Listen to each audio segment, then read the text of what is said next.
حاموڕابی یەکەم پاشا و دانەری یەکەم یاسای نوسراو بەیدەبای فەیلسوفی هند دەڵێت یاسا وەک تەونی جاڵجاڵۆکەیە، بچووکەکان پێوە دەبن و گەورەکان پێدا ڕەت دەبن.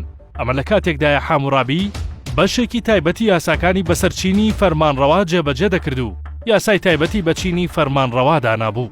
حاموڕابی یەکێک بوو لە پاشاکانی بابل لە نێوان ساڵەکانی 1750 تا 1792. دەسەڵاتداری لە سەردەمە کۆنەکاندا لە چوارچێوەی شارەکان بووە و بەرپرسی یەکەمی شار دەوری پادشای شارەکەی بینیوە. حاموڕابی وەک فەرمانڕەوای بابل دەسەڵاتی یەکەم بووە و یەکەم پاشا بووە.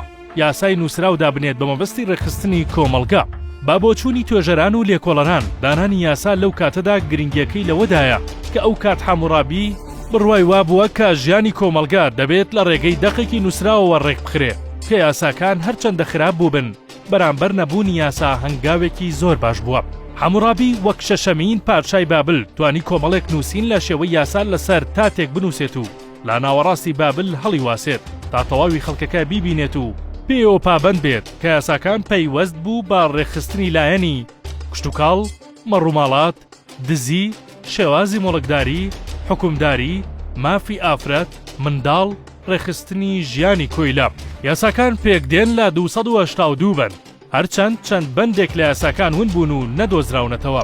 بەشێک لە بەندەکانی حاموڕابی کە ئێستا لە مۆزەخانەی لۆڤەر لە فەڕەنسا پارێزراوە. ئەو بەردە لە ساڵی 1909 لە شاری سوسا لە خۆزستانی ئێستا دۆزراوەتەوە لەلایەن شوێنەوارناس گۆستابۆ.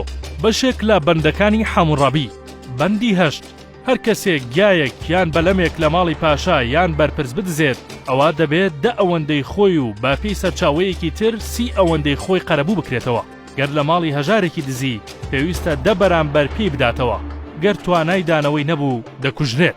بەندی 195 هەر منداڵێک دەست لە باوکی بەرز بکاتەوە و لێی بدات دەستی دەبڕێت. بەندی 196 گەر کەسێک چاوی کەسێک کوێر بکات دەبێت چاوی کوێر بکرێتەوە. الکەسر بالکەسر، العین بالعین، السن بالسن. بەندی 145 ئەگەر ژنێک منداڵی نەبوو ئەوە پیاو دەتوانێت ژنی دووەم بێنێت، بەڵام ژنی دووەم لەسەری پێویستە خزمەتی ژنی یەکەمیش بکات لە پاڵ منداڵەکەی. هەر کەس شتێک بکرێت بەبێ دەقی نوسراو یان شاهید و لە ماڵەکەیدا بدۆزرێتەوە ئەوە مامەڵەی دزی لەگەڵ دەکرێت. یاسای حەوت یاسای دادوەر، ئەگەر دادوەر نەیتوانی تاوان بەسەر تاوانباردا بسەپێنێت ئەوە پێویستە دادوەرەکە لە 3 دارە بدرێت.